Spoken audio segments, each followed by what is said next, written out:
Yo, welcome to our review of The Tax Collector. I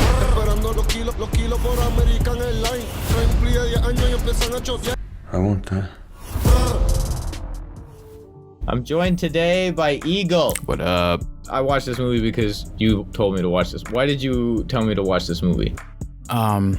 Because it was so ridiculous that I couldn't believe that it was a thing that actually like got made. You know what I'm saying? So it was just like, we're in the middle of COVID-19. There's a pandemic going on, and then all of a sudden Shia LaBeouf is playing this Mexican gangster in this like new age thriller film. Well, and I had to watch it through Prime Video. You know what I'm saying? Because we can't go to the movie theaters. For this, so right?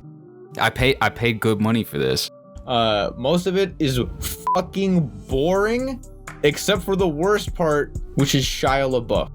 Yeah, so apparently all the other Hispanic and Latino actors and actresses in Hollywood were busy during coronavirus, and Shia LaBeouf was the only one who could answer the call. His character's name is Creeper. And he has a bunch of tattoos. Yeah, I'll go ahead and tell you those tattoos, they're real. I did not know that. He really tattooed his body for real. That's for life. He got those tattoos. And that's fucked up. But here's another thing about those tattoos that our audience might not know. You barely see them in this movie. He's wearing clothes, like the whole time. This movie is a lot of man if I was in the room syndrome. You know what I mean? Like, oh man, if I was there, if I was in the East LA Mafia, oh bro, I'd fuck up all those Mexicans, bro. All those Mexicans would fear me, man. It's directed by David Ayer, who made the first Suicide Squad, which is still on one of the worst. Oh, dude, that explains a lot. I didn't know that. But he also made fucking Training Day. What? And End of Watch. Those were quality films. Yes! So here's another thing, right? You look at this guy's filmography, and clearly, okay, what was Training Day? Ethan Hawke is a white guy who goes to the hood, and Denzel Washington is very scary. King Kong ain't got shit on me! Then you go to End of Watch, which is Jake Gyllenhaal and Michael Pena. Okay? You go, okay, it's another white guy and a Mexican, all right? I'm sensing a theme here. But I did a little more research. Before he directed films, he helped write a movie. The movie was the first Fast and the Furious film. Oh, God. The ultimate white guy joins a Mexican gang movie. Yeah, so, dude. Yeah, 100%. 100%. You know, he must be like a white guy who grew up in the hood with some Mexicans, right? That has to be it. Eagle. This guy who directed The Tax Collector was raised in Bloomington. I'll dare anyone listening to this right now from Bloomington. Pull up. I'm not scared of you. Nothing has ever happened in Bloomington. It's fucking real once you get out to the Mall of America. You know what I'm saying? Like, we have not mentioned anything about the plot because the plot is fucking boring and doesn't matter. You know what is it? There's a Mexican guy. His dad is George Lopez. No, his uncle's George Lopez. Okay, his uncle's George Lopez. So what is Shia LaBeouf? So Shia LaBeouf is like this guy's like best friend, or? Yeah, he's like his best friend and like the other number 2 enforcer or the number 2 collector. So those two dudes are like, you know, the number 1 and number 2 fucking debt collectors, right? You got to pay the tax if you want to do crime in the city. You know what I'm saying? They can't be partners though, because Shia LaBeouf doesn't do any, like, he opens up the car doors for him and stuff, so he's clearly like the number 2, but I wrote down in my notes they're co-gangsters. Yeah, that's an accurate description. Yeah. There's a scene in this movie where the lead Mexican guy and Shia LaBeouf are in the car together, and they're talking about they need to collect money from the other gangs, and Shia LaBeouf turns to his friend and he says, "We gotta go see Venom." In the movie, they're talking about like a Mexican gangster named Venom, who's like a drug dealer. But I didn't think that at first. I thought they were talking about the movie Venom, that really with terrible Tom Hardy movie. And I was like, yeah, with Tom Hardy. And I was like, you know what? Yeah, these two dumbasses would want to see that shit. I was like, they would be riding around Los Angeles wanting to watch Venom. Bro, honestly, the movie would have been better if that would have been the case. If everything would have just like stopped after about the first 30 minutes and then they just played Venom for the next hour and a half, it would have been a far superior film than it was. Is there anything else there's a line in this movie where the Mexican girl says the line, "I'm a Mexican American princess." That line stood out to me because I don't think I've ever heard a Mexican person refer to themselves as Mexican American. I don't think I've never heard that in my life. Neither have I. It was clearly written by white people. So the all the flack that he caught as a director for directing this man in this role. Yeah. And his response, the community was naturally outraged that a Mexican gangster was being played by a non-Mexican person.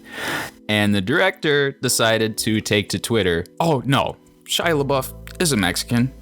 He's playing a white boy who grew up in the hood, and he was just around Mexicans his whole life. But, when you try to put different fucking vocal inflections and different accents in the mix, you don't get to say that anymore. No. I'll cut you off right there. I'll tell you, I don't follow this guy on Twitter. I don't either. I watched the movie that you made. I watched the movie that you directed, my friend, and that shit sucked. Yeah, this is supplementary information. And if you watch it for 5 minutes, you could see that. You could see that is not the fucking case. There was no. When was that in the movie? When did Shia LaBeouf turn to his friend and say, "Let's clarify. I'm a white guy. I'm actually a white kid who grew up here and is tan and has the exact same tattoos and facial hair as everybody else." The lead guy, what's his name? He's a rapper. What's his name? Dude, I don't even remember his name.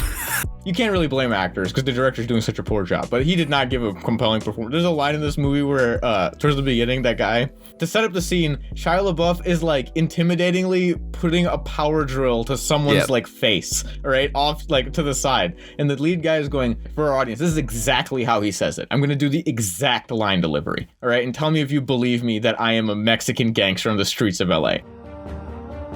Hey man, I've seen people get shot. I've seen people get killed. I've seen people have their arms and legs torn apart with chainsaws, bro. It's real out here. These are some real streets. That's like how it's delivered in the movie. I'm like, hold up. Excuse me? You talk about Disturbia, Shia LaBeouf? Like the little kid who was watching...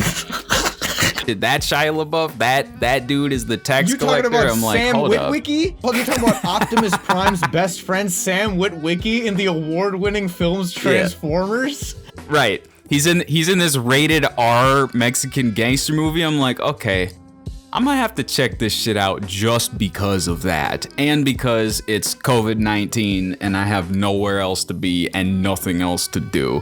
So I will spend $7 to see what the fuck this is all about.